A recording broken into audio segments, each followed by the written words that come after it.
Welcome to another podcast, guys. It's Christian Rojas here at Brave Geek Studios, and today we're going to be talking about the Sinister 6 plans that were pretty much scrapped, or are still pretty much scrapped at the moment.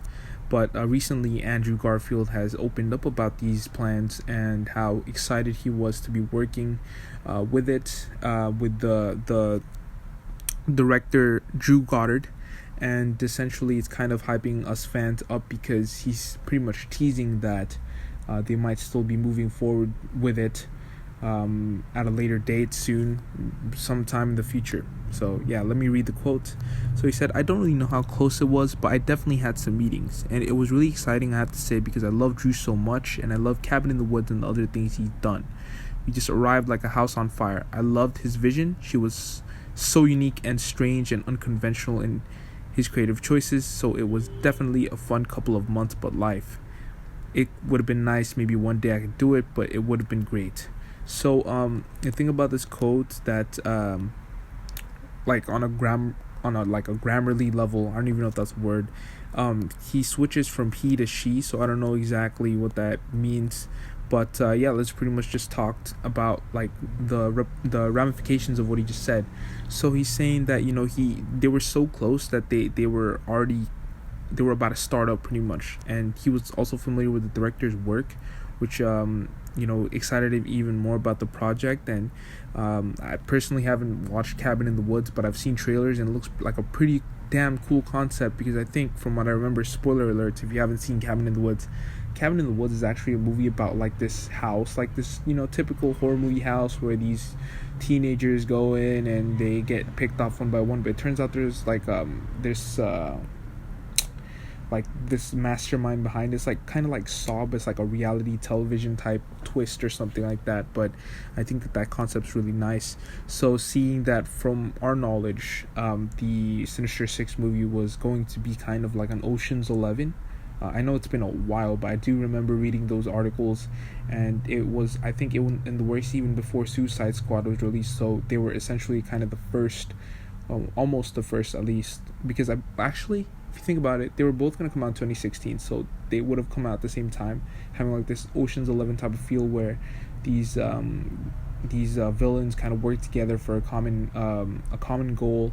And I think that common goal was to take down Spider-Man, and Andrew Garfield was also in talks to actually be in this movie, and it was like kind of rumored, and now it's kind of official that he was in fact going to be in the movie, which was such a waste. I think that that would have been such a cool ensemble film, seeing like Doc Ock and Vulture and Rhino and Venom and all those villains that were teased at the end of Amazing Spider-Man 2. I think that would have been such a great ensemble piece, especially with Andrew Garfield being I think in the final boss fight, the final battle of the movie. So that would have been so cool, I think. They were so like in sync with one another. Even Andrew Garfield was on board, and as you guys know, Andrew Garfield didn't really agree with a lot of the creative choices that Sony has made. And the fact that he said that it would have been nice, maybe one day I can do it, but it would have been great, is saying that as you guys know, No Way Home has been rumored to be kind of the gateway into the Sony Marvel universe, or it used to be called the SMUC, but now it's like the Sony universe of Marvel it used to be the Sony universe of Marvel characters, but now it's going to be kind of like the Sony Marvel Cinematic Universe or something. I don't know, I forgot what the name was, but essentially it's been rumored that we might be getting an Amazing Spider-Man 3 and a Spider-Man 4, and they're all going to be taking place in the MCU. So I think that either way, if they take place in the MCU or outside the MCU, I think that they have a lot of story to kind of draw from, especially leaving both of these franchises, or both of the renditions of the franchises, with like so much story left to tell. And I think that hopefully this is teasing something.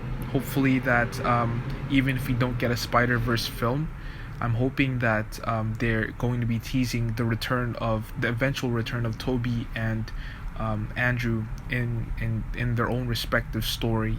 And yeah, aside from that, that's pretty much it, guys. Please let me know your thoughts down below. I'm really psyched for No Way Home. Can't wait for No Way Home, with or without Toby and Andrew. And I can't wait to see what they do with the franchises. So yeah, thanks for stopping by, guys.